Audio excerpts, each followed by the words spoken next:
ওই যে ছেলে ছিঁড়া প্যান্ট পরে আসছে কার অনুসরণ? এই যে এখানে ছেলে এখান দিয়ে চুল এমনি কাটছে কার অনুসরণ? এই যে ছেলে 7 number 8 number 10 number 11 number jersey ছাড়া পরবে না কার অনুসরণ? এই যে 10-12টা মানুষ একটা কিছু একটা নিয়ে ঘুরলো, কিছু একটা করলো, 11 কোটি 12 কোটি মানুষ টিভিতে মাঠে ঘাটে বসে বসে দেখে কার অনুসরণ? এই যে ক্যামেরাম্যান সারাদিন ওয়াজ রেকর্ড করে, আল্লাহর 30 দিন ওয়াজ রেকর্ড করে, কোথাও না কোথাও টাকুর নিচে প্যান্ট পরে দাড়ি করে, কি জন্য ওয়াজ রেকর্ড করে বলেন তো একটু? আস্তাগফিরুল্লাহ। আপনি কি আল্লাহ, আপনি কি রত জানেন? থাক বললাম ভাই, ওরাই জানে কি জন্য। কারণ ওরা যা ওয়াজ শুনে পরে বলবে যে আপনি কিভাবে জানেন আমি মুনাফিক? আপনি নিজেই মুনাফিক, আমাকে মুনাফিক বলা কেন? কারণ ও বলবে দরকার কিন্তু কিছু বলবো, ভাই ডোন্ট টেক এনি রিস্ক, ওকে? আর আসলে কাউকে তো মানে ছেলেগুলোর সামনে আসলে কিভাবে তো লজ্জা দেওয়া উচিত না। মানে তোমার কি উচিত হয়েছে এখন আমার সাথে কানেক্ট হওয়া? বলো, আমি তো মাহফিল করতেছি ওদের সাথে, তোমার সাথে আমি ম্যান্ডেমেন্ট কানেক্ট হলে আমার বিষয়ের কি হবে? তোমার তো উচিত হয়নি ভাই এখন কানেক্ট হওয়া। তো মাহফিল শেষে বলো থাকলে এটা ঠিক না, বক্তব্য বিগড়ে যায়। এই যে ছেলেগুলো লাইভ করে, রেকর্ড করে, এডিট করে, থাম্বনেইল দেয়, এরপর এটা ছাড়ে, এই দেখুন জামশেদ মজুমদার কাঁদিয়ে দিলেন সবাইকে, হুদা এরকম চোখের পানি এরকম লাগাই দেয় ছবি। আমি এরপরে এরপর আমি নিজের ওয়াজে নিজে ক্লিক করে দিয়েছি, আমি তো কান্দি নেই, কেউ কান্দে নাই। এরপরে লিখলো যে এরকম বক্তব্য জীবনও শোনেন নাই, আমি ক্লিক করলাম, আমি কইটা তো আমি কইছি ঠিক আছে, আমি জীবনে বহুতবার শুনছি এই বিষয়ে আলোচনা, কে কইছি শুনিনি এরকম বক্তব্য। যদি খালি আমি এখানে বলি যে আমি এই সিজনের জন্য এটা শেষ ওয়াজ, হয়তো এরা টাইটেল দেবে কি জামশেদ মজুমদার তার শেষ মুহূর্তে কি বললেন, মনে হয় আমি মারা গেছি। পরে to just have a click, okay? একটা ক্লিক পাওয়ার জন্য, নাথিং এলস, কিছু না। সো আয়োজন করে মাহফিলের, রেকর্ড করে মাহফিলের, লেকচার করে মাহফিলে, শ্রোতা শুনে মাহফিল, দিন শেষে কারোই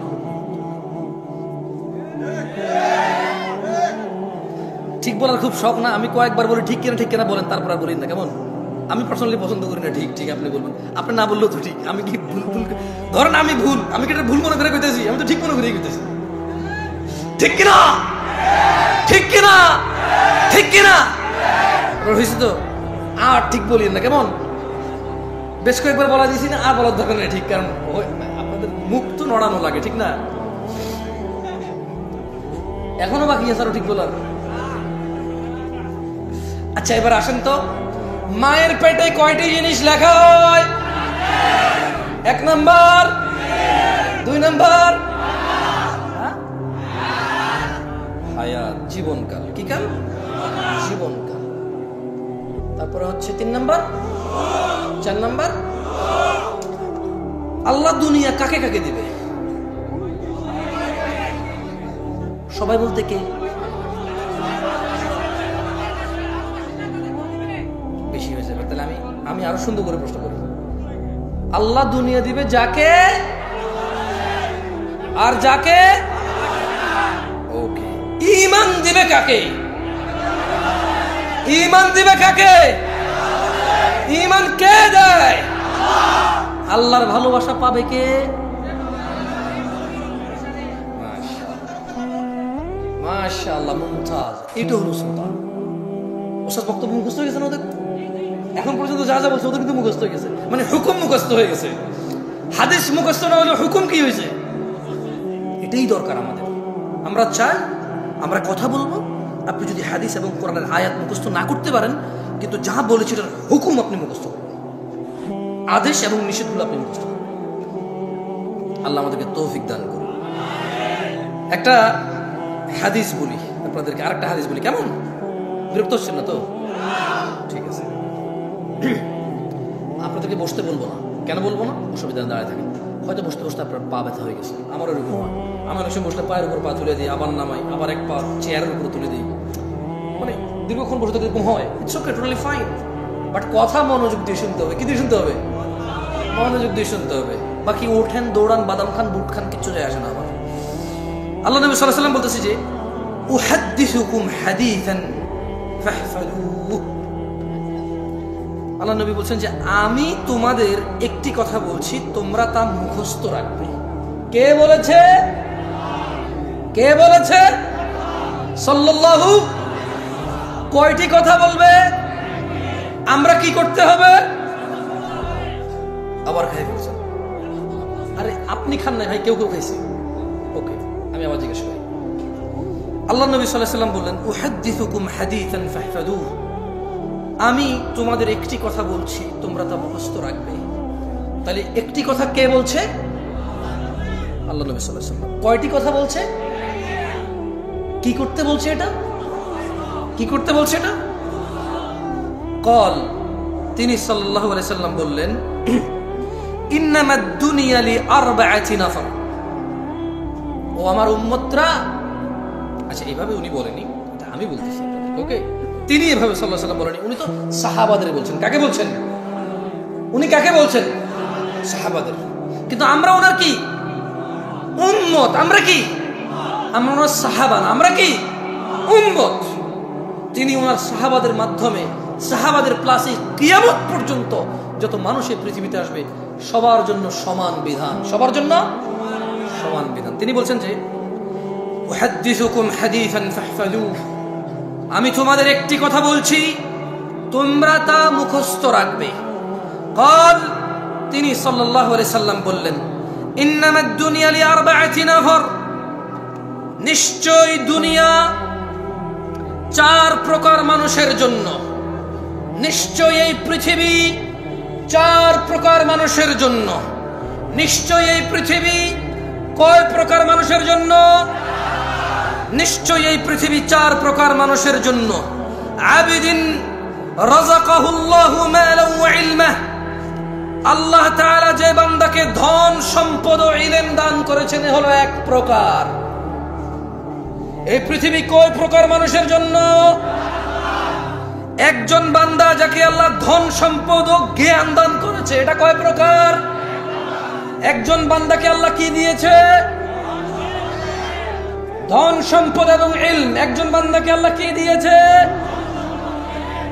ভাই আমি একলা কষ্ট করলে হবো না। বাঙালি হলে হিংসুক, আমি হলে আমার ভিতরে হিংসা আছে। আমি কোন চিল্লাই চিল্লা আপনি বয়ে বয়ে আরাম করে শুনবেন কে? এত আরাম কি লেগে আমার লগে লগে মানে আমি কইতেছি আপনার বলবেন।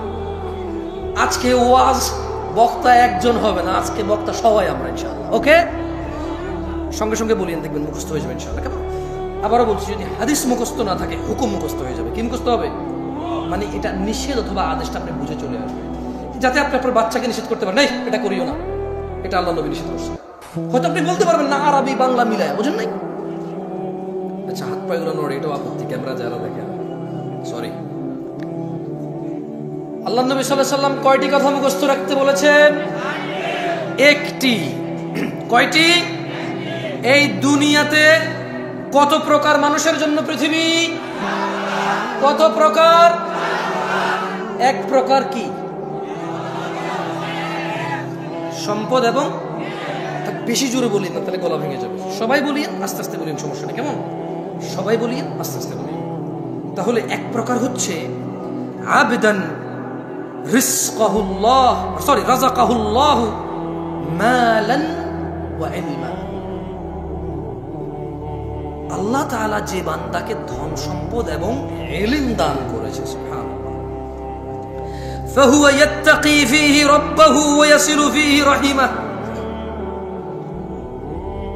যাকে আল্লাহ ধন, সম্পদ ও ইলম দিয়েছে, আল্লাহ বলছেন যে, আল্লাহ নবী বলছেন যে আর এবং ইলমের ক্ষেত্রে তার রবকে ভয় করে ও আত্মীয়দের সাহায্য করে, সুবহানাল্লাহ।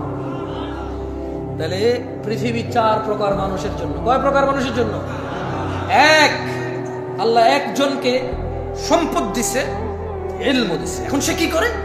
সে ইলম দিয়ে আর সম্পদ দিয়ে আল্লাহকে ভয় পায়। কাকে ভয় পায়? মানে এই টাকা দিয়ে সে সিনেমার টিকিট কেনে না। এ টাকা দিয়ে সে কি করে না? সিনেমার টিকিট কেনে না। এ টাকা দিয়ে সে মদ গাঁজা কেনে না। এ টাকা দিয়ে সে কাউকে মারবে, গাইলাবে, অপদস্থ করবে, জুলম অত্যাচার করবে, সেটা কি করে না। সে এই টাকার ক্ষেত্রে সে কি পায়? ভয় পায়। কাকে? রবকে ভয় পায়। কাকে? এবং সে এই টাকা আত্মীয় স্বজনকে হেল্প করে, সে সম্পদ দিয়ে কি দিয়ে সম্পদ হেল্প করে? সে আত্মীয় স্বজনকে কি করে? সে ফুফিদের সম্পদ কারা কারা দেন নাই? হ্যাঁ, এগুলো সব গরিব মানুষ আমার মতো। রাত 12টা বাজে বড় লোক এখন মানে কোন জায়গায় কনসার্ট চলতেছে, কোন জায়গায় একটু পয়সা নির্জনে অথবা হোটেলে বসে একটু গাঁজা মাজা খাওয়া যায়। সরি, সব বড় লোক বলছি না ভাই, গরিব এখন টিকটিকির ল্যাস খায় ভাই। যার কাছে পয়সা আছে সে ইয়াবা গাঁজা খায়, যার কাছে পয়সা নাই পুরান মোজা সঙ্গে রেখে দেয়। সম্পর্কে জানতে লাগে। আমি রিসেন্টলি দেখেছি, আমি অনেক জায়গায় কথাটা বলেছি, তখন আমি বিয়ে করেছি নতুন, আরো অনেক ইয়াং, একদম মোটামুটি 8-10 বছর আগের কথা বলছি। তো বাংলাদেশে তো আমি প্রথমবার আসছি, আমি তো বাংলাদেশ সম্পর্কে তেমন জানি না, তেমন মানে জানি না। তখন বিয়ে করলাম, চিটাগং যাচ্ছি। কর্নেলহাট নাম শুনছেন? চিটাগং কর্নেলহাট মানে এটা এখানের আগে সিটি গেটের পরে। তো এখন আমি যখনই নামতাম, ট্রেনে করে যাইতাম বা কর্নেলহাটে নামতাম, একটু শ্বশুর বাড়িতে যাবো, একটু ফল দিতে হবে না। তো কর্নেলহাট তো এটা তো Dhaka Chittagong road highway, overbridge আছে কর্নেলহাট, বা ছোট্ট একটা বাজার, ওভারব্রিজ। মজার ঘটনা বলতেছি তোমরা। আমি বাংলাদেশে নতুন, এখন এক ছেলেকে দেখি যে পলিথিনের ভিতরে জুতার যে আঠা ঘাম আছে না, জুতার ঘাম পলিথিনের ভিতরে। এখন সে কি করছে, আমি যখন ওভারব্রিজটা পার হচ্ছিলাম, সে ওভারব্রিজের উপরে শুয়ে আছে, আর পলিথিনটা টান দিয়ে পলিথিনটা ছোট হয়ে যায়, আবার সেটা ফুলায়, আর সে আমার করতেছে। আচ্ছা, মজার কথা বলি, ছেলেটা এত বড়, আমার মনে হয় তার বয়স 10 থেকে 15 বছরের ভিতরে হবে, যদি সে গ্রোথ ভালো না হয়। আর যদি তার গ্রোথ ভালো হয় তাহলে 8 থেকে 12 বছর। কত বছর? 8 থেকে 12 বছর একটা ছেলে। আমার তো ভাই সৌদি আরব থেকে আসছি নতুন, বুঝুন না, মন মানসিকতা একদম নরম তাজা, কিছু জানি না তো বাংলাদেশের। আমি তো শ্বশুর বাড়িতে ফল ফ্রুট নিয়ে যাওয়ার চিন্তায় টাকা পয়সা যা টুকটাক ছিল। এখন আমি রাস্তার এই পাশে নামছি, তো ওই পাশে হলো ফল দোকান, ওভারব্রিজ। আমি এর সাথে বসছি, বসার পর আমি ওরা জাগাচ্ছি, এই ছোট ভাই ওঠো ভাই। যে মানুষ হেঁটে যাচ্ছে, আসতেছে, যাচ্ছে, কেউ কোনো ওর দিকে প্রজ্ঞান করতেছে না, আমি বসে আছি ওর সাথে। আমি বলছি, পরে দেখলাম যে পলিথিনে ঘাম সেরকম খাচ্ছে, সে তো গ্রাম নিচ্ছে, আমি তো ভাবছি খাচ্ছে। আমি বলছি কি, আপনি বিলিভ করবেন না, আজকে আমি হাসতেছি, ওই দিন আমি ওখানে বসে কান্না করতেছি। আমার মন এত খারাপ হয়েছে, কি এত গরিব দেশ আমরা, এই ছেলে ঘাম খাচ্ছে কেন?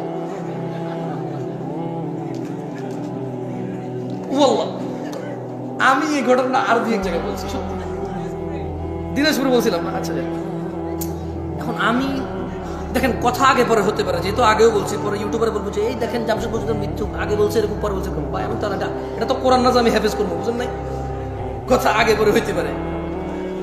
তো আমি বললাম যে আমরা এত গরিব, সুবহানাল্লাহ, এই ছেলে ঘাম খাচ্ছে কেন? আমি করছি কি, ফল ফ্রুট শ্বশুর বাড়িতে যাওয়ার যে টাকা ছিল করে দিয়েছি। পরে আমি তো শ্বশুর বাড়িতে গেলাম, মানে শ্বশুর বাসায় গেলাম, যে কথাবার্তা হলো। পরে আমি শেয়ার করলাম একজনকে, সে বলে যে আরে এটা তো নেশা করতেছিল।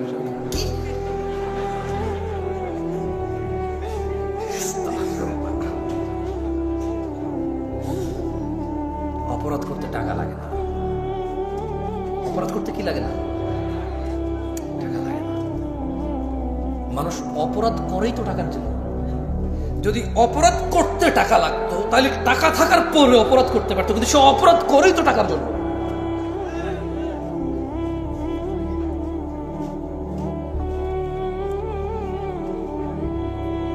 কয় প্রকার মানুষের জন্য পৃথিবী? এর মধ্যে এক প্রকার হচ্ছে যাকে আল্লাহ কি দিয়েছে? ইলম এবং ধন সম্পদ। সে এই ধন সম্পদ আর ইলম দিয়ে কাকে ভয় পায়? আত্মীয় স্বজনকে কি করে? সাহায্য করে। এগুলো কয় প্রকার? এক প্রকার। ওয়ায়ালামু লিল্লাহি ফিহি হাক্কা, এবং সে জানে এতে এই সম্পদ আল্লাহ তাআলার প্রতি হক আছে। ফাহাদা বিআফদালিল মানাজিল, ও পূর্বাঞ্চলের মানুষ, ও 40 বছর আগের ফকির মিসকিন, যখন এই পূর্বাঞ্চলের সম্পদের কাঠা 2 লাখ টাকাও ছিল না, যেই কাঠা এখন 3 কোটি 4 কোটি টাকায় বেচো আর বড় লোকই দেখাও। যখন তোমার এখানে জমির কাঠা, আরে কাঠা কিসের, বিঘা বলে তো কিসের কাঠা মাঠা, 50 বছর আগে কাঠা দেখাইতে আসছে আমাকে। কে 50 বছর আগে কাঠা জমি বিক্রি করছে, কাঠা জমি কিনছে কে? কোন এমন ফকিন্নি লোক ছিল যে কাঠায় জমি কিনছে? কোন এমন বড় লোক ছিল যে 1 কাঠা বিক্রি করবো ভাই, বেশি বিক্রি করবো না? বিঘা বিঘা কি নিয়ে কথা হয়েছিল? আরে পূর্বাচলের ফকির দরিদ্ররা 50 বছর আগে। তোমাদের বাপ দাদাদের এত সম্পদ ছিল না, যারা আমরা গ্রামে ছিলাম তাদের যতটুকু ছিল 400 বিঘা 500 বিঘা গ্রামাঞ্চলের মানুষের ছিল। 200 মন 400 মন ধান হয়তো গ্রামাঞ্চলের ধনী মানুষদের। তোমাদের এখানে কে এমন ধনী যার 100 বছর আগে এরকম 1000 মন ধান হয়েছে? তুমি দিনাজপুর যাও, এমন সম্ভ্রান্ত পরিবার বাবা, 60 বছর আগে 70 বছর আগে ওর বাপ দাদারা এক ছিল, 800 মন 1000 মন ধান হইতো ওদের নিজেদের। কি ওসব নাই? চাপাইতে নাই, রাজশাহী নাই এরকম ধনী? আমি চাঁপাইনবাবগঞ্জে গিয়েছি কিছুদিন আগে, একজনের শুনেছি ওর কত 80 বিঘা জমি এখনো আছে বরেন্দ্র এলাকায়। কোথায়? বরেন্দ্র এলাকায় 80 বিঘা জমি আছে। এই জমির দাম যদি 4 কোটি টাকা না হইতো, যদি এটা ধান আর গমের জন্য হইতো, একবার ভাবো কতটুকু ছিল তোমার। এই 1 কাঠা 2 কাঠা 5 কাঠা জমিতে কতটুক ধান আর গম পাইতা? এর রিজিক কে দিয়েছে? জেনে রাখো, তিনি সাল্লাল্লাহু আলাইহি সাল্লাম বলছেন, আল্লাহ একজনকে সম্পদ দেয় এবং ইলম দেয়। সে সম্পদ দিয়ে আল্লাহকে রিজিক দিয়ে এবং ইলম দিয়ে সে আল্লাহকে ভয় করে, আত্মীয়তার সে কি করে? সাহায্য করে। এবং সে এটাও জানে তার এই সম্পদে আল্লাহর হক আছে। কার? আল্লাহর হক আছে। এবং নবী সাল্লাল্লাহু আলাইহি সাল্লাম বললেন, ফাহাদা বিআফদালিল মানাজিল, এই পৃথিবীতে যত সম্পদশালী আছে, এই পৃথিবীতে যত জ্ঞানী গুণী আছে, সবচাইতে উন্নত উচ্চ মর্যাদা আল্লাহর কাছে যে সম্পদশালী এবং জ্ঞানী মানুষ আল্লাহকে ভয় করে, আত্মীয়তার সাহায্য করে, এবং যে জানে এবং মানে যে আমার সম্পদে কার হক আছে? আল্লাহর। আল্লাহ নবী সাল্লাল্লাহু আলাইহি সাল্লাম বললেন, এই ব্যক্তি হচ্ছে সর্বোচ্চ মর্যাদাপূর্ণ। তাহলে এখন প্রশ্ন প্রশ্ন প্রশ্ন, আলেমদের কি হবে? জামশেদ ভাই, আলেমরা যারা বক্তব্য দেয়, মাহফিল করে, আচ্ছা এখন তো অনেকে বক্তা, যেমন আমি কোনো আলেম না, আমি হচ্ছে বক্তা। আমি কি বক্তা? এটা হচ্ছে বাস্তব, মানে এটা হচ্ছে সমাজের রাশ রিয়েলিটি। কেউ মেনে নিতে চাচ্ছে না আমাকে বক্তা হিসেবে। শেখ, উস্তাজ, যারা হুজুর মানে শেখ বোঝে, তারা হুজুর। লা হাওলা ওয়ালা কুওয়াতা ইল্লা বিল্লাহ। ইখওয়ান, কি হয়েছে আপনাদের? ধ্বংস হয়ে যাবেন, ধ্বংস হয়ে যাবেন। আমি জামশেদ মজুমদার, আপনার কোনো প্রবলেম হলে ফতোয়া দেওয়ার ক্ষমতা জ্ঞান রাখি না, আসলে রাখি না, সূক্ষ্ম কোনো জ্ঞান নেই আমার কাছে। আমি আল্লাহর কাছে দোয়া করি আল্লাহ আমাকে জ্ঞান দান করুক এবং চেষ্টার তৌফিক দান করুন, সর্বোচ্চ সহজ করে দিন আল্লাহ আমার জন্য। আমি এটা আপনার কাছে চাই। তবে এখন পর্যন্ত আমি পারবো না আপনাকে কোনো ফতোয়া মাসলা মাসাইল দিয়ে সমাধান করতে। আলেম পারবে। কে পারবে? আল্লাহ আমাদেরকে বুঝার তৌফিক দান করুন। কয় প্রকার মানুষের জন্য পৃথিবী? এর মধ্যে এক প্রকারের কাছে আল্লাহ কি দেয়? সম্পদ এবং জ্ঞান দেয়। সেই সম্পদের জ্ঞান দিয়ে কি করে? এবং কার হক আছে বিশ্বাস করে? কার? এবং এই ব্যক্তিকে রাসূল সাল্লাল্লাহু আলাইহি ওয়াসাল্লাম কি বলেছে? আফদালিল মানাজিল, সর্বোচ্চ কি? এই ব্যক্তি হচ্ছে সর্বোচ্চ মর্যাদাবান, মানে এই ব্যক্তির স্থান হচ্ছে মর্যাদাবান স্থানে। কেমন? এবার আসেন দ্বিতীয়। না না, এবার আলেমদের আসতেছে ইনশাআল্লাহ। ভাই আমার, নিরাশ হয়েও না। তিনি সাল্লাল্লাহু আলাইহি ওয়াসাল্লাম 4 প্রকার বলেছে। কয় প্রকার? আমরা কয় প্রকার শেষ করেছি এখনো? 1 প্রকার। আমি ফজিলাতুল শেখ ডক্টর মুজাফফর বিন মোহসেন হাফিজাহুল্লাহকে অনুরোধ করবো, আপনি প্লিজ এদিকে আসেন, আমাকে বাঁচান। আচ্ছা, ওয়া আবদিন রাযাকাহুল্লাহু ইলমান ওয়া লাম ইয়ারযুকহু মালা, আরেকজন বান্দা যাকে আল্লাহ তাআলা ইলম দিয়েছে কিন্তু সম্পদ দেয়নি। তাহলে এক প্রকারকে আল্লাহ সম্পদ দিয়েছে, ইলম দিয়েছে, আরেক প্রকারকে কি দিয়েছে? কি দিছে? কি দেয় নাই? কি দিছে? কি দেয় না? আল্লাহ তুমি আমার গুনাহগার উম্মতকে বাঁচাও। বিশ্বনবী পাগলের মতো একবার হাউজে কাউসারে যাবেন, একবার সিরাতে যাবেন, একবার পুলসিরাতের দিকে, একবার হাউজে কাউসারের দিকে পাগলের মতো দৌড়াতে থাকবেন। তার কোন গুনাহগার উম্মত যাতে জাহান্নামে ঢুকে না যায়।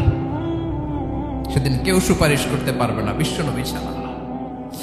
কিয়ামতের ময়দানে ওই বিভীষিকাময় সময়ে মুসিবতের কালে মানুষগুলো পাগল হয়ে বিশ্বনবীকে খুঁজতে আরম্ভ করবে। সবাই মিলে বিশ্বনবীর কাছে যেয়ে বলবে, ইয়া রাহমাতাল লিল আলামিন, ইয়া খাতামান নবীন, রাহমাতাল লিল আলামিন। দেখেন আমাদের কি অবস্থা, কি কঠিন বিপদে আমরা আছি, দাঁড়াতে পারি না, সূর্যের আলোতে ঘেমে হয়রান। আজকে কেউ সুপারিশ করতে পারবে না। সব নবীরা অপারগতা স্বীকার করেছে, তারা বলেছে আপনি ছাড়া কেউ নাকি আল্লাহর সামনে দাঁড়াতে পারবেন না, আপনি একটু সুপারিশ করেন। বিশ্বনবী বলবেন, আসো আসো, আজকের দিনে আমি ছাড়া আল্লাহর সামনে কেউ দাঁড়াতে পারবে না। বিশ্বনবী মাকামে মাহমুদে যে আল্লাহু আকবার বলে সিজদায় লুটিয়ে পড়বেন। আল্লাহ রাব্বুল আলামিন বিশ্বনবীকে এমন কিছু চমৎকার শব্দ শিখাবেন, ওই শব্দগুলো দিয়ে আল্লাহর প্রশংসা করে বিশ্বনবী কাঁদতে আরম্ভ করবেন। বিশ্বনবী এমন ভাবে অজর দ্বারায় সিজদায় লুটিয়ে পড়ে কাঁদবেন, রব্বুল আলামিনের রহমতের দরিয়ায় জোশ লেগে যাবে। রব্বুল আলামিন এই দৃশ্য থেকে সহ্য করতে পারবেন না। রব্বুল আলামিন বলবেন, ইয়া মুহাম্মদ ইরফা রাসাক, ও নবী আপনি মাথা তোলেন, মাথা তোলেন, আপনার কান্না আমি সহ্য করতে পারি না। নবী আপনি মাথা তোলেন, সাল তুতা, আজকে আপনি যা চাবেন তাই দেব। নবী আপনি সিজদা থেকে মাথা তুলেন, সাল তুতা, যা চাবেন তাই দেব। ওয়াশফা তুশাফা, যার জন্য সুপারিশ করবেন তার সুপারিশ কবুল করে নেব। বিশ্বনবী এবার মাথা তুলবেন। যে বিভীষিকাময় সময়ে প্রত্যেক নবী বলেছেন আমি পারবো না, প্রত্যেক নবী বলেছেন নফসি নফসি, আমার কি হবে আমি জানি না, আল্লাহ আমারে বাঁচাও। প্রতিটি নবী বলবে নফসি নফসি, আল্লাহ তুমি আমারে বাঁচাও, আমারে বাঁচাও। বিশ্বনবী মাথা তুলবেন, তুলে বলবেন রব্বি হাবলি উম্মতি, আল্লাহ তুমি আমার গুনাহগার উম্মতকে বাঁচাও। এই দুনিয়ার বুকে রব্বুল আলামিন সব নবীকে একটা করে দাওয়া মুস্তাজাবা দিয়েছেন, মানে যে দোয়া করলে কবুল হয়ে যায় সাথে সাথেই। দাও বিহা, দুনিয়ার সব নবীরা ওই দোয়াটা দুনিয়ায় করে ফেলেছে। সব নবীকে আল্লাহ একটা করে দোয়া দিয়েছে, নবী দোয়া করলেই কবুল। সব নবীরা ওই দোয়া করে ফেলেছে দুনিয়াতে। বিশ্বনবী বলেন আমি করি নাই। ওয়া ইন্নী আখতাবিউ দাওয়াতি শাফাআতান লি উম্মতি ইয়াউমাল কিয়ামাহ, আমার ওই স্পেশাল দোয়াটা আমি দুনিয়ার বুকে কঠিন বিপদে পড়েও কোনোদিন করি নাই। আমি আমার স্পেশাল দোয়াটা কিয়ামতের দিন আমার গুনাহগার উম্মতকে সুপারিশের জন্য রেখে দিয়েছি। আল্লাহ বলবেন নবীর ফারাসাক, মাথা তোলেন, আর কাটবেন না। বিশ্বনবী মাথা তুলবেন, আল্লাহ বলবেন সাল তুতা, আপনি যা চাবেন তাই দেব। ওয়াশফা তুশাফা, সুপারিশ করেন, সুপারিশ কবুল করব। বিশ্বনবী বলবেন আল্লাহ ওই স্পেশাল দোয়াটা দুনিয়াতে করি নাই, আজকে আমি তোমার দরবারে দাঁড়িয়ে কিয়ামতের দিন ওই দোয়াটা করছি। আল্লাহ আমার যে উম্মতের হৃদয়ে যাররা পরিমাণ ঈমান আছে, আমার একটা উম্মতকেও তুমি জাহান্নামে ঢোকাতে পারবা না। বিশ্বনবী পাগলের মতো একবার হাউজে কাউসারে যাবেন, একবার সিরাতে যাবেন, একবার পুলসিরাতের দিকে, একবার হাউজে কাউসারের দিকে পাগলের মতো দৌড়াতে থাকবেন। তার কোনো গুনাহগার উম্মত যাতে জাহান্নামে ঢুকে না যায়। সেদিন কেউ সুপারিশ করতে পারবে না বিশ্বনবী ছাড়া। এজন্য 5 নম্বর আল্লাহ বললেন মান যাল্লাযী ইয়াশফাউ ইনদাহু ইল্লা বিইযনিহি, কার সাহস আছে, কার এত বড় বুকের পাটা কিয়ামতের কঠিন দিন আল্লাহর সামনে দাঁড়িয়ে সুপারিশ করবে? কারো ক্ষমতা নেই, কারো ক্ষমতা নাই। বিশ্বনবী সেদিন সিজদায় পড়ে উম্মতের জন্য কাঁদবেন, সবাই কাঁদবে নফসি নফসি, আল্লাহ আমারে বাঁচাও। আল্লাহ আমারে বাঁচাও। বিশ্বনবী বলবেন উম্মতি উম্মতি।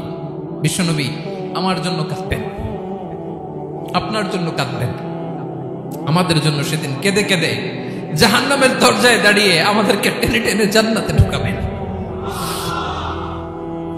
এজন্য এই বিশ্বনবীর ভালোবাসা যেন আমাদের হৃদয়ে ভরপুর থাকে। আমার ভাইয়েরা, প্রতি শুক্রবার বিশ্বনবীর উপরে বেশি বেশি যেন আমরা দুরূদ পড়ি। আমরা যখন বিশ্বনবীর সালাম দেই, দুরূদ পড়ি,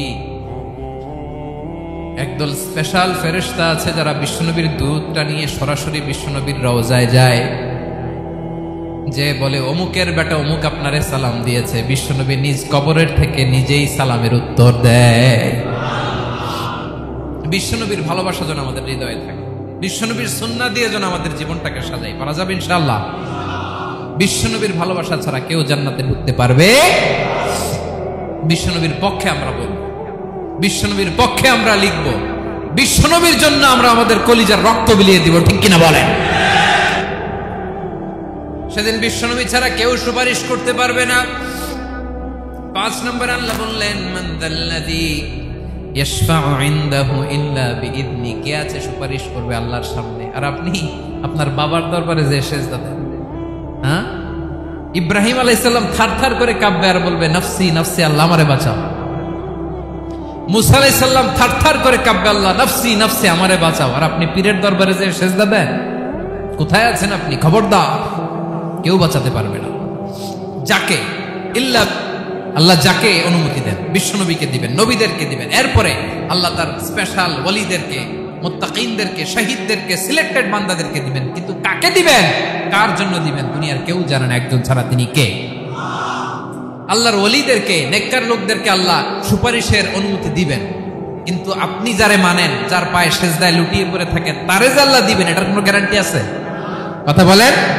এজন্য জপতে হবে একজনের নাম, আওয়াজ করে বলুন, তিনি কে? আয়াতুল কুরসির 5 নাম্বার কথা হচ্ছে, সেদিন কেউ কারো উপকারে আসবে না, সুপারিশ করার সুযোগ পাবে না, আল্লাহ যাকে অনুমতি দেয় তিনি ছাড়া। আল্লাহ যদি কাউকে দয়া করে অনুমতি দেয় তাহলে করতে পারবে, তাহলে পারবে। সেই কিয়ামতের দিনটা বড্ড ভয়ঙ্কর, কেউ সুপারিশ করার সাহস পাবে না। আরে আমার অবস্থা কি আমি জানি না, আমি আবার কারোর জন্য সুপারিশ করব? কথা বুঝেন নাই? আমার কি হবে আমি জানি, তা আমি আরেকজনের নিয়ে টেনশন করার সুযোগ কোথায়? ইয়া নফসি ইয়া নফসি, আল্লাহ আমারে বাঁচাও, আমারে বাঁচাও, আমারে বাঁচাও। কাঁদতে কাঁদতে মানুষ হয়রান হয়ে যাবে, এ নাকি আবার আরেকজনের বাঁচাবে। বিশ্বনবী বলেন, বিশ্বনবী একবার ছাগলের রান খাচ্ছিলেন, রান খেতে খেতে বিশ্বনবী বলেন আনা সাইয়্যিদুন নাসি ইয়াউমাল কিয়ামাহ,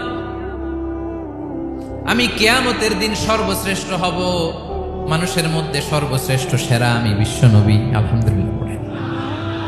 বিশ্বনবী বলেন সেদিনটা বড্ড ভয়ঙ্কর, সেদিন কেউ কারো কোনো উপকারে আসবে না, বন্ধু বন্ধুর কাজে আসবে না, স্ত্রী স্বামীর উপকারে আসবে না, স্বামী স্ত্রীর উপকারে আসবে না, পীর সাহেব মুরিদরে বাঁচাতে পারবে না, মুরিদ পীর সাহেবরে বাঁচাতে পারবে না, নেতা কর্মীর পরিচয় দিবে না, কর্মী নেতার পরিচয় দিবে না, ভাই বোনকে চিনবে না, বোন ভাইকে চিনবে না, বাবা তার সন্তানকে চিনবে না, মেয়েকে দেখে মা দৌড়ে দৌড়ে পালাবে। বড্ড ভয়ঙ্কর দিন। বিশ্বনবী বলবেন জমিনটা এখনকার মতো থাকবে না, পুরো জমিনটা সমান হয়ে যাবে, ফ্ল্যাট। এখন তো গোল, তখন ফ্ল্যাট। সবাই এক জমিনের উপরে দাঁড়াবে, সূর্যটা মাথার কাছে চলে আসবে, সূর্যের গরমে মানুষের মাথার মগজ গলে গলে কানের ছিদ্র, নাকের ছিদ্র দিয়ে বেয়ে বেয়ে পড়বে। আহ, সবাই হয়রান, পেরেশান, ক্লান্ত শ্রান্ত। মানুষগুলো বলবে বাঁচার কোনো উপায় নাই। 50,000 বছর মানুষ এরকম দৌড়াবে, চিৎকার করবে, কাঁদবে, বাঁচার কোনো উপায় নাই। সবাই বলবে আহ, আল্লাহ যদি বিচারটা শুরু করতো, যা হবার হবে, আগে বিচার শুরু করো। বিচারই শুরু হয় না, বিচার শুরু হইতেই 50,000 বছর। আল্লাহ, 50,000 বছর, 5,000, 15,000 না, 50,000 বছরের কোন যাবে। মানুষগুলো কাঁদতে কাঁদতে বলবে চলো আমরা আদম আলাইহিস সালামের কাছে যাই, যেন আল্লাহর যে সুপারিশ করে, আল্লাহ আপনি বিচার শুরু করেন। কিয়ামতের ময়দানে সবাই মিলে সাইয়েদনা আদম আলাইহিস সালামের কাছে যেয়ে বলবে ইয়া আবাল বাশার ইয়া আউওয়ালাল আম্বিয়া, ও আদম নবী, আপনি দুনিয়ার বুকে প্রথম নবী। আল্লাহ নিজ হাতে আপনারে 60 হাত লম্বা করে বানিয়েছেন। আপনার সম্মানে ফেরেশতাদেরকে সেজদা দিতে বলেছেন। দুনিয়ার প্রথম নবী, প্রথম মানুষ আপনি। আপনি আল্লাহর যে সুপারিশ করেন যেন আল্লাহ বিচার শুরু করে। আদম আলাইহিস সালাম বলবেন আমি পারবো না, কারণ আল্লাহ আমাকে একটা নিষিদ্ধ গাছের কাছে যেতে নিষেধ করেছিল, আমি ভুল করে এই গাছের ফল খেয়েছি। নাফসি নাফসি, আজকে আমার কি হবে আমি জানি না, আমি বড় লজ্জিত। আমারে যদি আল্লাহ জিজ্ঞেস করে কেন খাইছিলাম, আমার কোনো উত্তর নাই। তোমারে বাঁচামো কেমনে আমি?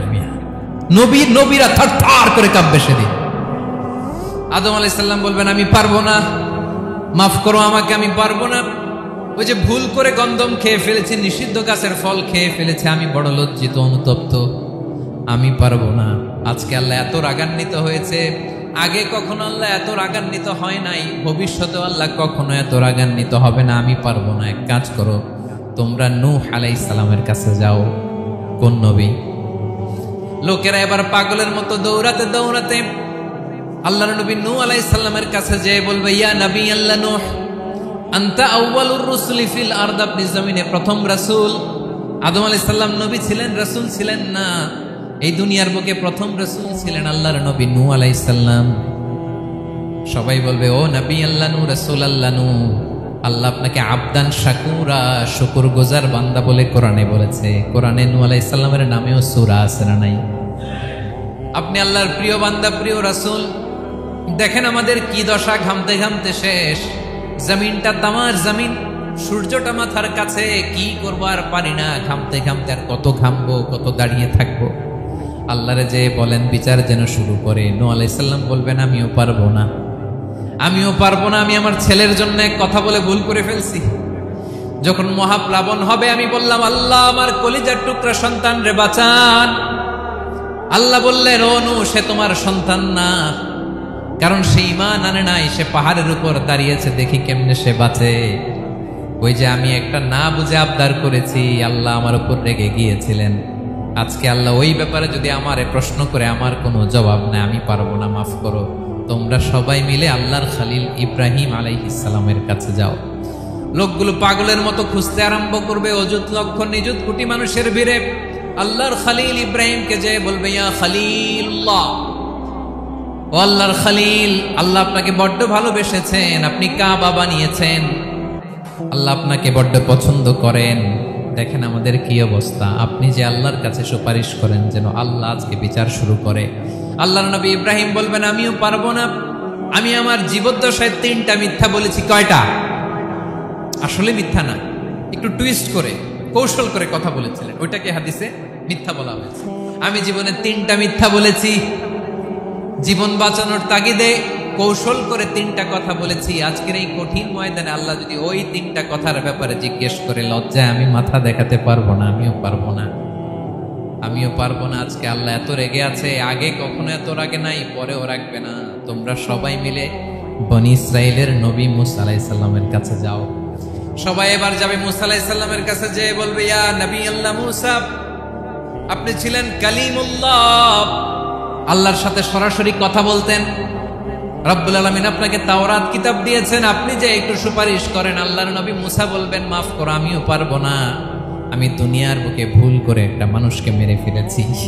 আমি মারছিলাম আদব শিক্ষা দেওয়ার জন্য এক থাপ্পড়, এই থাপ্পড়ে যে ওই লোক মরেই যাবে আমি জানতাম না। আজকে আল্লাহ যদি জিজ্ঞেস করে কেন মারলা, জবাব আছে? ওই লজ্জায় আমি অনুতপ্ত, আমি পারবো না, আমার এই কথা বলো না। আজকে আল্লাহ বড্ড রেগে আছে, আমি পারবো না। তোমরা আল্লাহর নবী ঈসা আলাইহিস সালামের কাছে যাও।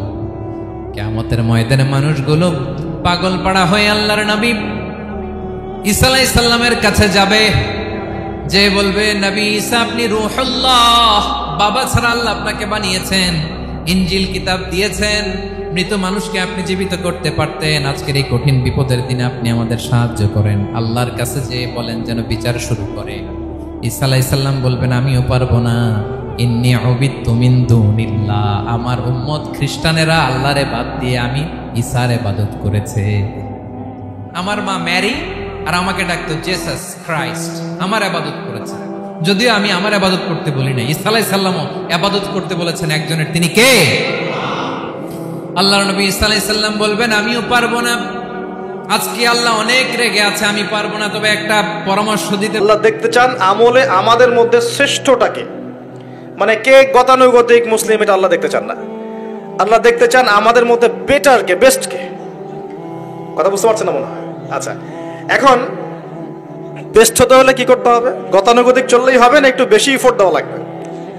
এই জন্য নামাজ, রোজা, হজ, জাকাত, পর্দা, পরিবারে ইসলাম, হ্যাঁ, ইসলামের জন্য দাওয়াতি কাজ করা, ইসলাম প্রতিষ্ঠার চেষ্টা করা, এগুলো না করলে কি বেস্ট হওয়া যাবে? বেস্ট হওয়া যাবে? খালি জুমায় নামাজ পড়লে, ঈদে নামাজ পড়লে, তারাবি নামাজ পড়লে হবে? কোরআন তেলাওয়াত না শিখলে হবে?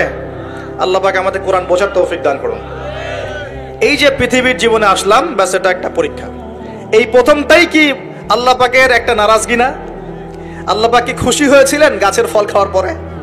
আল্লাহ কি বলেছিলেন জানেন? আল্লাহ বলছেন, ইয়া আদম, হে আদম, আলাম আকুল লাকুমা, আমি কি তোমাদের দুজনকে বলি নাই? কোন দুজন? আদম এবং হাওয়া আলাইহিমুস সালাম।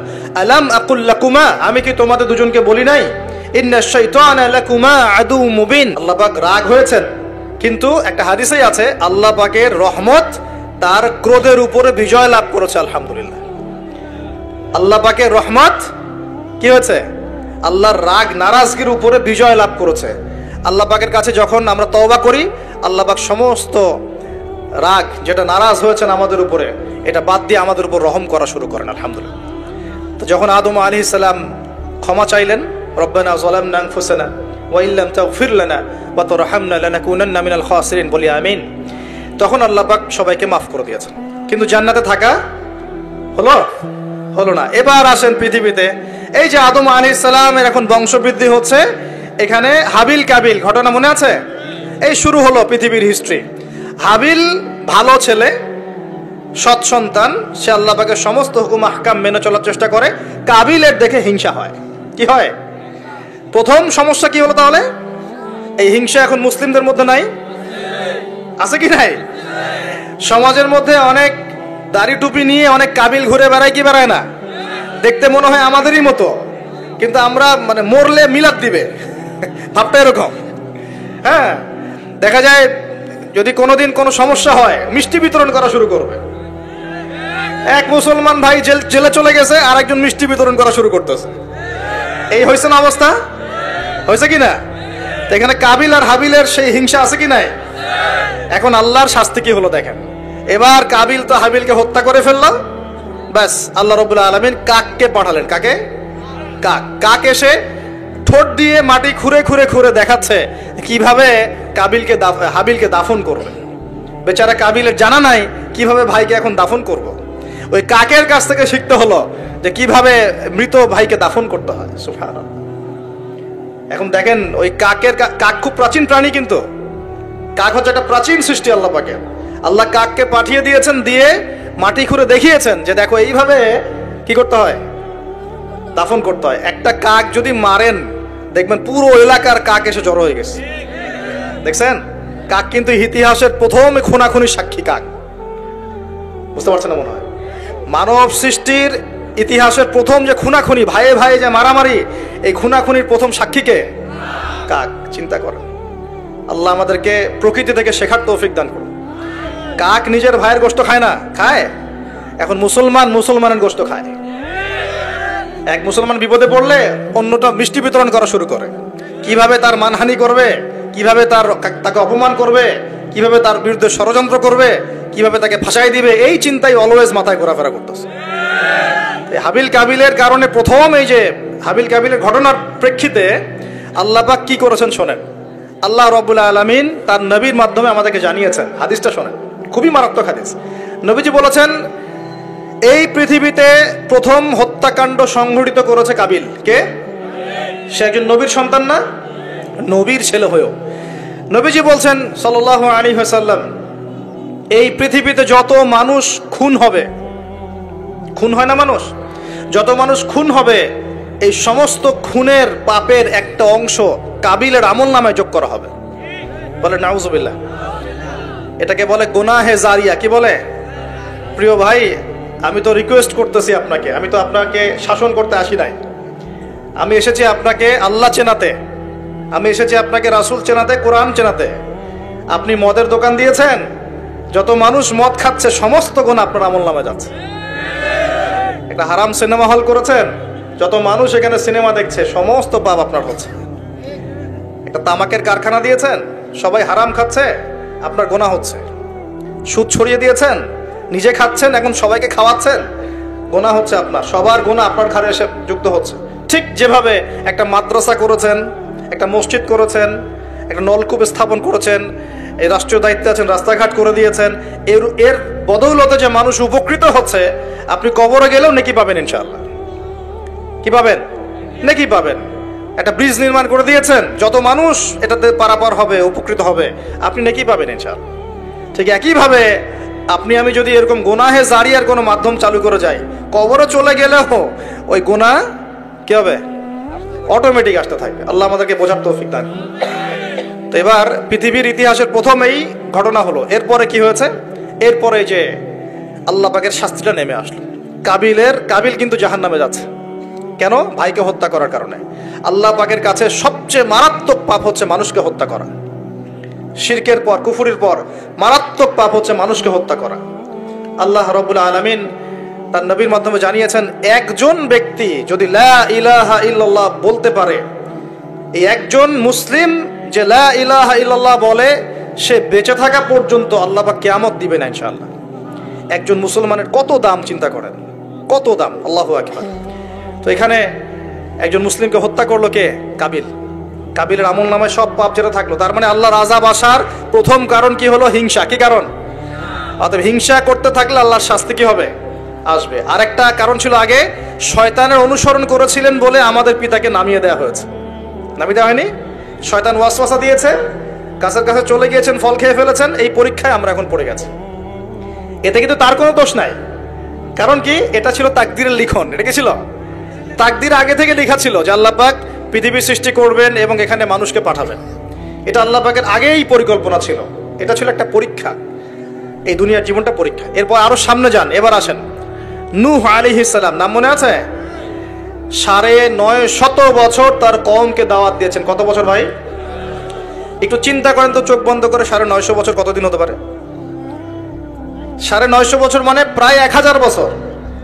প্রায় 1000 বছর তিনি তার কওমকে দাওয়াত দিয়েছেন। কিভাবে? আমাদের মতো ওয়াজ মাহফিল না, দাওয়াত দিয়েছেন। তিনি বলছেন, ইন্নী দাআউতু কওমি লাইলা ওয়া নাহারা। আল্লাহ, আমি আমার কওমকে দাওয়াত দিয়েছি দিন রাত 24 ঘন্টা।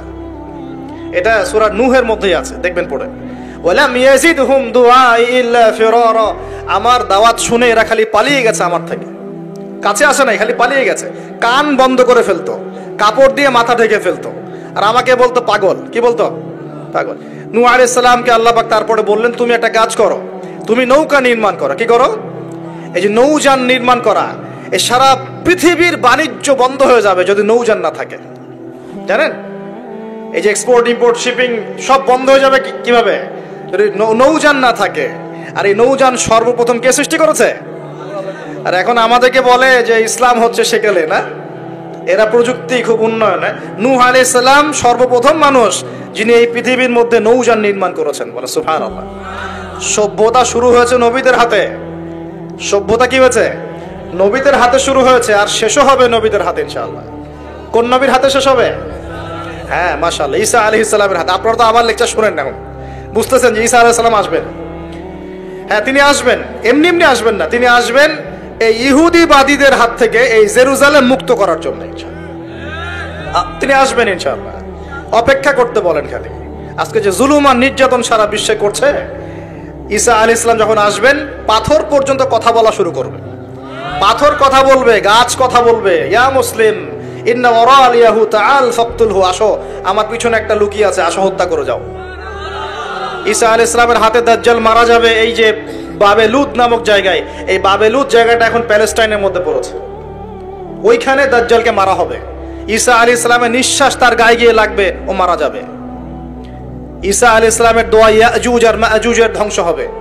ঈসা আলাইহিস সালাম জেরুজালেম থেকে পুরো বিশ্বে আবার ইসলামিক খেলাফা কায়েম করবেন ইনশাআল্লাহ।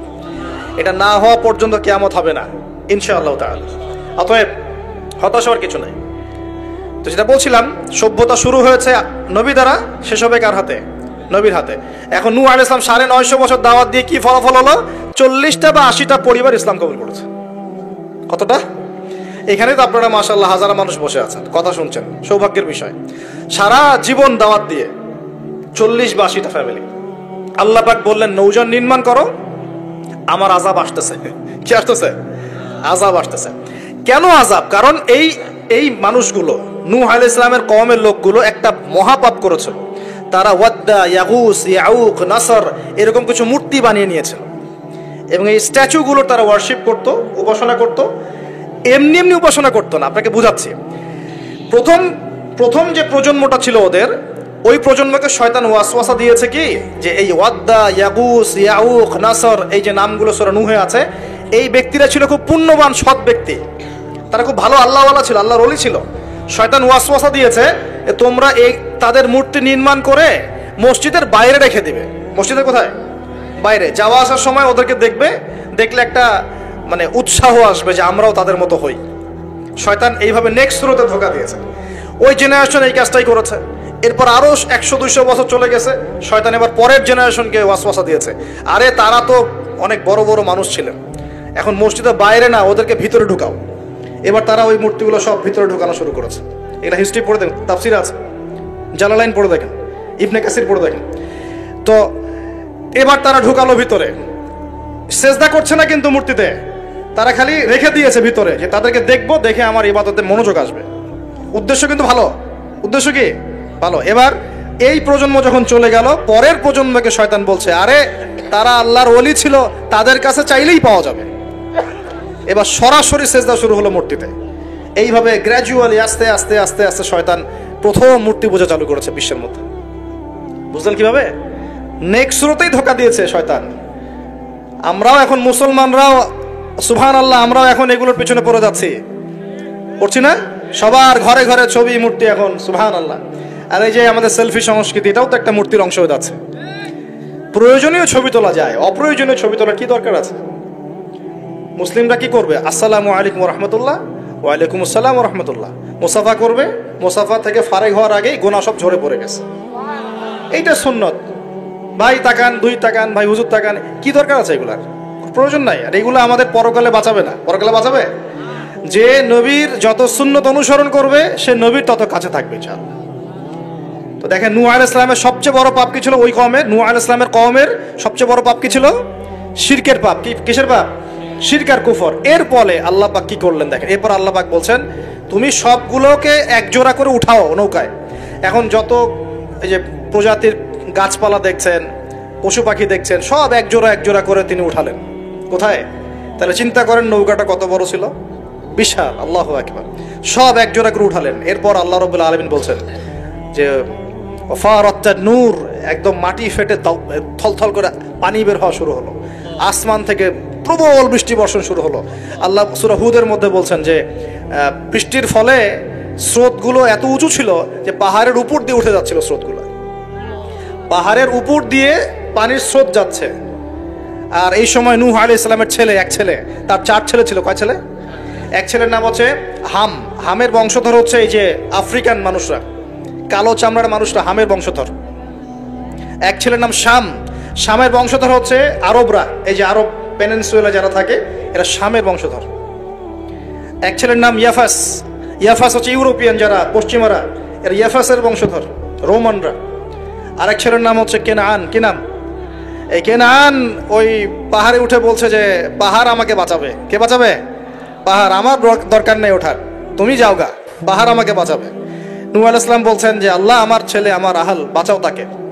আল্লাহ পাক বলছেন এরপর বিশাল এক ঢেউ আসলো, বাবা আর ছেলের মাঝখানে আড়াল করে ফেললো, শেষ নাই, সন্তানের সাথে আর দেখা নাই। নূহ আলাইহিস সালাম কান্নাকাটি করে বলছেন আল্লাহ ইন্নাহু মিন আহলি, আমার ছেলে আমার পরিবারের একজন, আল্লাহকে মাফ করে দাও। আল্লাহ পাক ধমক দিয়ে বলছেন লাইসা মিন আহলিক, সে তোমার পরিবারের কেউ না, সে তোমার পরিবারের, আল্লাহর কাছে এইসব বংশ, রক্ত, রং, এসবের কোনো দাম নাই। কিসের দাম আছে? তাকওয়া, ঈমানের দাম আছে। নবীর সন্তান হয়েও যদি ঈমানদার না হয়, আল্লাহ পাক জাহান্নামে দিয়ে দিবেন, কোনো কিছু যায় আসে না আল্লাহ পাক। আলেমের সন্তান হয়েছেন, এত গর্ব কিসের? নিজের আমল, আকীদা, ঈমান আগে ঠিক করতে হবে। অমুক বক্তার ছেলে, অমুক আলেমের ছেলে, অমুক পীর সাহেবের দাদা, এগুলো দিয়ে পরকালে পার পাওয়া যাবে? নিজের ঈমান আমল ঠিক করতে হবে। নবীর সন্তান পার পাচ্ছে না, বলছে লাইসা মিন আহলিক, সে তোমার পরিবারের কেউ না। আল্লাহ বলছেন তাকওয়া কি জিনিস আমি সংক্ষেপে বলতেছি। তাকওয়া 3 জিনিস।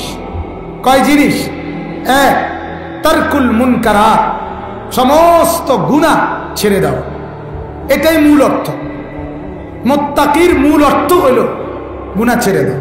তাহলে অতএব এখানে মিলান, হে ইমানদারগণ, হে আমার বন্ধুগণ, ইত্তাকুল্লাহ, আল্লাহকে ভয় করো, তাকওয়া অবলম্বন করো, মানে সব গুনাহ ছেড়ে দাও। এটাই মূল অর্থ। তাহলে গুনাহ ছেড়ে দাও আর আল্লাহকে ভয় করো, এটার মধ্যে মিল কি? মিল এটাই, কোন ব্যক্তি গুনাহ ছেড়ে দেয়, কেন ছেড়ে দেয়? আল্লাহকে ভয় করে, এই কারণে ছেড়ে দেয়। মাখলুককে ভয় করে না, কারণ গুনাহ করলে কবরে আযাব হবে, জাহান্নামের শাস্তি হবে, হাসরের ময়দানে বেইজ্জতি হবে, আল্লাহ তাআলা বিচার করবে, মালিকের সামনে দাঁড়াইতে হবে। এই ভয় তাকে গুনাহ থেকে বাঁচায় দেয়। এজন্য গুনাহ থেকে বাঁচে মানেই হলো আল্লাহকে ভয় করে, আল্লাহকে ভয় করে মানেই হলো গুনাহ থেকে বাঁচে। গুনাহ থেকে বাঁচে না, অথচ বলে আমি আল্লাহকে ভয় করি। তুমি মিথ্যুক। তুমি বিড়ি খাও অথচ আল্লাহরে ভয় করো, তুমি মিথ্যুক। তুমি সিগারেট খাও অথচ আল্লাহরে ভয় করো, তুমি মিথ্যুক। তুমি সুদ খাও অথচ আল্লাহকে ভয় করো, তুমি মিথ্যুক। তুমি ঘুষ খাও অথচ আল্লাহকে ভয় করো, তুমি মিথ্যুক। তুমি জুয়া খেলো অথচ আল্লাহকে ভয় করো, তুমি মিথ্যুক। তুমি মদ খাও অথচ আল্লাহকে ভয় করো, তুমি মিথ্যুক। তুমি হারাম রোজগার করো অথচ আল্লাহকে ভয় করো, তুমি মিথ্যুক। তুমি বাটপার, তুমি সিটার। তুমি সিটার নাম্বার 1, বাটপারের হেডকোয়ার্টার। আপনি যদি বলেন হুজুর আরো নরম কইরা কন, না আমি আর নরম ফাইলাম না, সান আপনার সহ্য হয়নি। কথা বলেন। গুনাহ ছেড়ে দেওয়া কি? ছেড়ে দেওয়া বলেন না, গুনাহ ছেড়ে দেওয়া। ওয়াদারু যাহিরাল ইসমি ওয়া বাতিনা, আল্লাহ তাআলা বলেন বান্দা প্রকাশ্য গুনাহ ছেড়ে দাও, গোপন গুনাহ ছেড়ে দাও। ইন্নাল্লাযীনা ইয়াকসিবুনাল ইসমা সায়ুজজাউনা বিমা কানু ইয়াফআলুন, যতগুলো গুনাহ করেছো আমি রব্বুল আলামিন এর শাস্তি অবশ্যই তোমাকে ফেরত দেব। নাউযুবিল্লাহ। একটাও না বাদ দেব না, একটাও না। ওয়ামান ইয়ামাল মিসকালা যাররাতিন শাররান ইয়ারাহ, আল্লাহ তাআলা বলেন বান্দা এক যাররা গুনাহ তোমার সামনে আমি দেখাবো। ইন্নাল্লাহা লা ইয়াযলিমু মিসকালা যাররা, কোরআনে আল্লাহ বলেন আমি এক বিন্দু জুলুম করব না। লা যুলমাল ইয়াউম, আজ হাসরের ময়দানে জুলুম হবে না। রব্বুল আলামিন বলেন পাই পাই বুঝে নিবা, অক্ষরে অক্ষরে বুঝে নিবা। লা ইউগাদিরু সগীরাতান ওয়ালা কাবীরাতান ইল্লা আহসাহা, ছোট কিংবা বড় সব গুনে গুনে আমি আল্লাহ ফেরেশতার মাধ্যমে লেখায়া রাখছি, কিচ্ছু বাদ নাই। রাতের গুনাহ, দিনের গুনাহ, প্রকাশ্য গুনাহ, গোপন গুনাহ, একাকী গুনাহ, সবার মাঝে গুনাহ। আল্লাহ বলেন আমি দেখি। কে দেখে? আল্লাযী ইয়ারাকা হিনা তাকুম ওয়া তাকাল্লুবাকা ফিস সাজিদিন। আল্লাহ নবীকে বলে বন্ধু আপনি যখন নামাজের জন্য দাঁড়ান আমি সরাসরি আপনাকে দেখি। ওয়া তাকাল্লুবাকা ফিস সাজিদিন, আল্লাহ বলে নবী আপনি যখন আমার বান্দাদের সাথে সেজদা করেন আমি আল্লাহ আপনার সেজদা সরাসরি দেখি, আপনার নড়াচড়া দেখি, আপনার হাসি কান্না দেখি, আপনার রাত দিন দেখি। ইন্নাল্লাহা লা ইয়াখফা আলাইহি শাইউন ফিল আরদি ওয়ালা ফিস সামা, আল্লাহ বলে বান্দা সাতবক জমিনের নিচে, সাত আসমানের উপরে কোনো কিছুই গোপন আমার কাছে নাই। সাতবক জমিনের নিচে যেই পিঁপড়া হাঁটে, আল্লাহ বলেন সাত আসমানের উপরে যেই ফেরেশতা হাঁটে, পিঁপড়া আমি সমান দেখি, ফেরেশতাও আমি সমান দেখি। রব্বুল আলামিন বলে যুবক, আল্লাহ যেন নওজোয়ানদেরকে বলে যুবক, রাত 2টা বাজে, চারিদিকে ডানে বামে তাকাইয়া তুমি যখন দেখলা মা ঘুমায় গেছে, বাপ ঘুমায় গেছে, পড়োশি ঘুমায় গেছে, মহল্লাবাসী ঘুমায় গেছে, সব মানুষ ঘুমিয়ে গেছে, তুমি ভাবছো যুবক কেউ দেখে না, কেউ দেখে না, আর কেউ জেগে নাই, তুমি শুধু একা।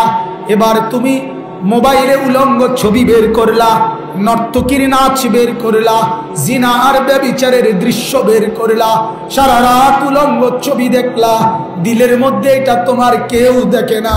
আর শাজিম থেকে আল্লাহ রব্বুল আলামিন ডাক দিয়ে বলে আমি কিন্তু জেগে আছি, আমি দেখছি, আমি দেখছি, আমি দেখতেছি।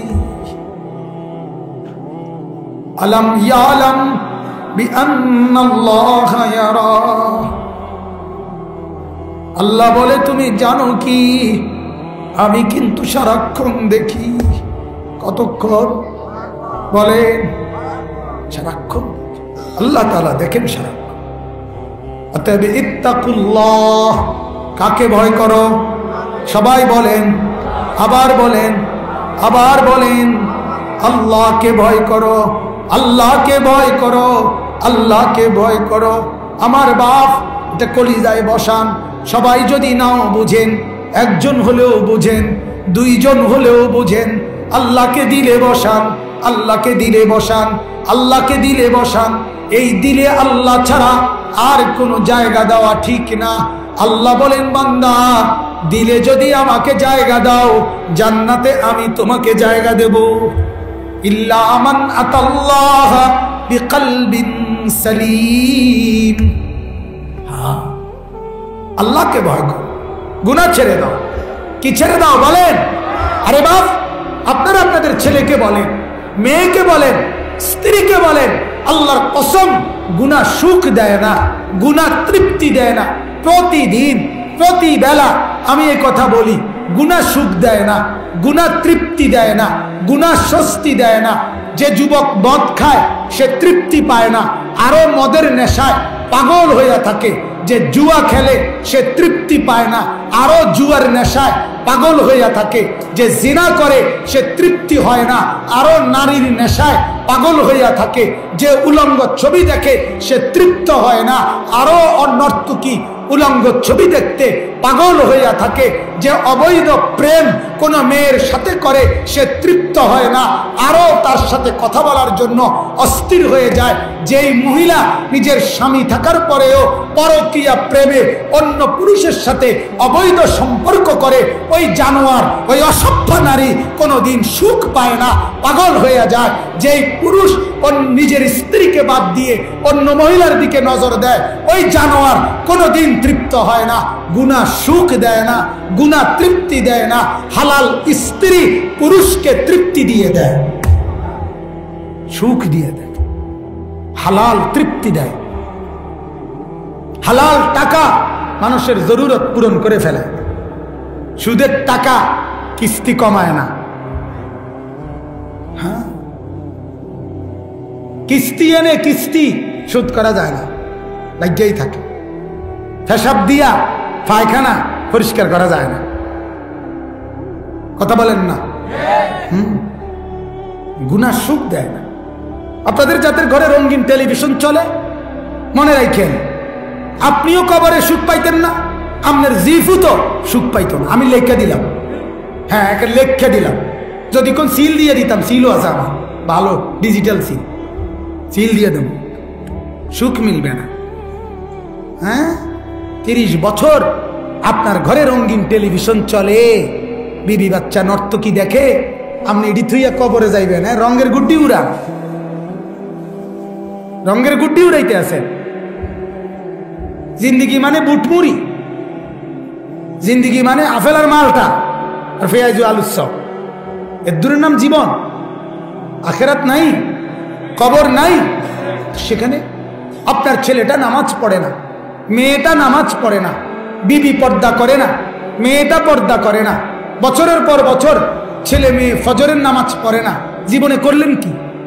কি সংসার কামাইলেন, কি রোজগার করলেন?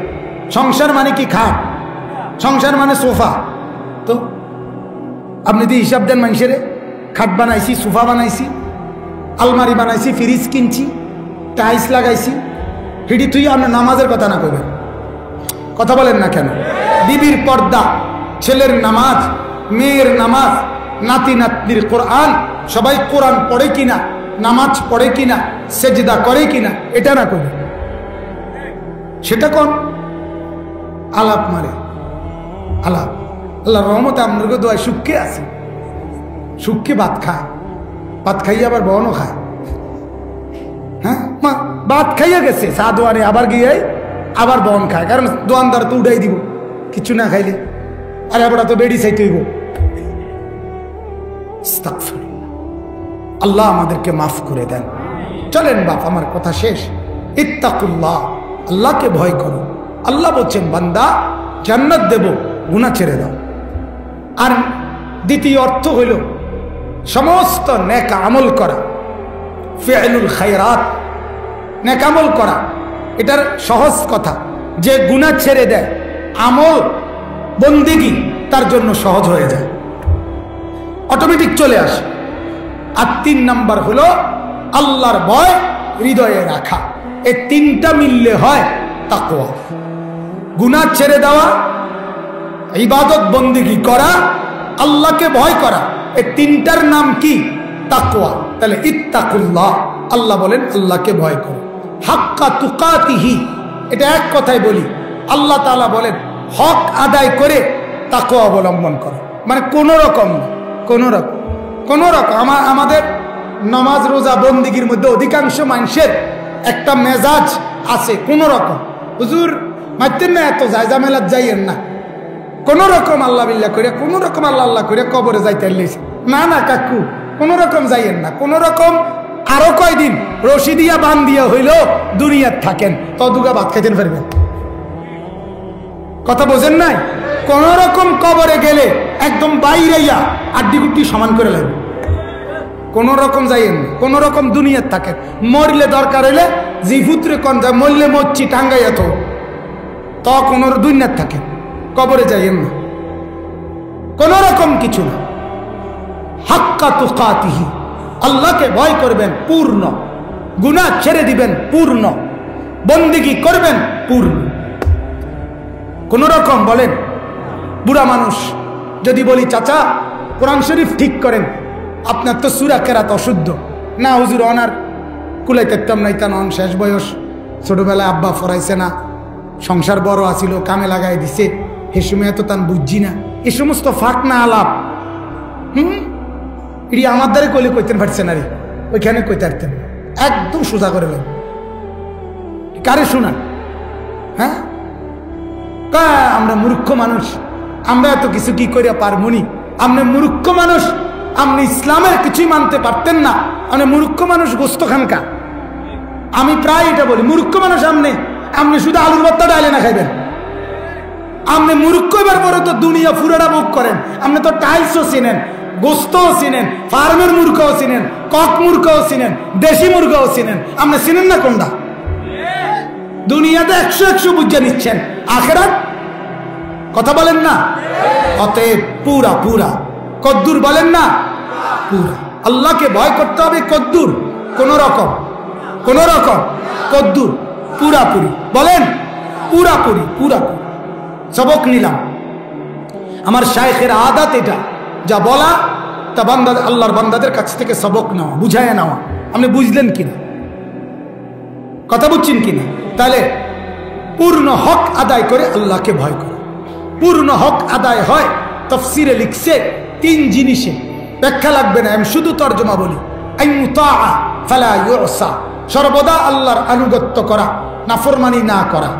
আইয়ুযকারা ফালা ইউনসা, সব সময় আল্লাহকে স্মরণ করা, কখনোই ভুলে না যাওয়া। আইয়ুশকারা ফালা ইউকফার, সর্বদা আল্লাহর শুকর আদায় করা, অকৃতজ্ঞতা না করা। এই 3টা মিললে হয় হাক্কা তুকাতিহি, প্রকৃত পূর্ণ তাকওয়া। বন্দেগী করবেন সারাক্ষণ, জিকির করবেন সারাক্ষণ, শুকর করবেন সারাক্ষণ। বন্দেগী করবেন, কথা কন না? জিকির করবেন, শুকর করবেন। ওয়ালা তামুতুন্না ইল্লা ওয়া আনতুম মুসলিমুন। শেষ কথা হলো এটাই, যেটা একটু আগে কইয়ালেছি। আল্লাহ বলেন ওয়ালা তামুতুন্না, আমার বান্দা মৃত্যুবরণ করবা না ইল্লা ওয়া আনতুম মুসলিমুন, পূর্ণ মুসলমান না হয়ে। মুসলমান না হয়ে মরো না, তার মানে আমনে তাহলে আচ্ছা ঠিক আছে মুসলমান হইতাম না, মরতামও না, যান এরুমনি কথা বলেন না।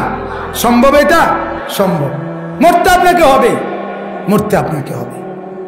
আপনি মরতে চান কিংবা না চান, মরতে আপনাকে হবেই, যেতে আপনাকে হবেই। বাপ আমার চলে গেছে, দাদা আমার চলে গেছে, দাদার পূর্বপুরুষ আমার চলে গেছে, কেউ থাকে নাই, আমিও থাকবো না, আমার পরবর্তী জেনারেশন তারাও থাকবে। আজ আমার ছোট্ট ছেলের মুখের হাসি আমার দিল জুড়ায় দেয়, আজ আমার কোলের মেয়ের মুখের হাসি আমার প্রাণ জুড়ায় দেয়, কিন্তু এরপর এটাই সত্য, আমিও থাকবো না, সেও থাকবে। ঠিক কিনা বলেন না? অতএব মরতে আমাকে হবেই, আপনাকে হবেই। অতএব আল্লাহ তাআলা বলেন মৃত্যু তুমি ঠেকাইতে পারবা না, কাজেই তুমি মুসলমান হয়ে যাও, আখলাকওয়ালা হয়ে যাও, গুনাহ ছেড়ে দাও, বন্দিগি করে ফেলো, তাইলেই তুমি মুসলমান। মাওলা সেজদা করলাম, আমি রেডি, গুনাহ ছাড়লাম, আমি রেডি, আপনি নিলে আমি প্রস্তুত, এখন নিলে এখন, আগামীকাল নিলে আগামীকাল, 10 বছর পরে নিলে 10 বছর, আমি আজও সেজদা করব, কালকেও করব, 10 বছর পরেও। বলেন ইনশাআল্লাহ। এক বুজুর্গকে জিজ্ঞাসা করছিল যে হুজুর আপনি যদি জানেন আগামীকাল এই রাত্রে 7:30 পর্যন্ত আপনি বাঁচবেন, এখন থেকে নিয়ে 24 ঘন্টা আর হায়াত আছে, 24 ঘন্টা পরে আপনার মৃত্যু হবে, আপনি কি আমল করবেন? তখন ওই বুজুর্গ বলছিল গতকালকের 24 ঘন্টা যা করছি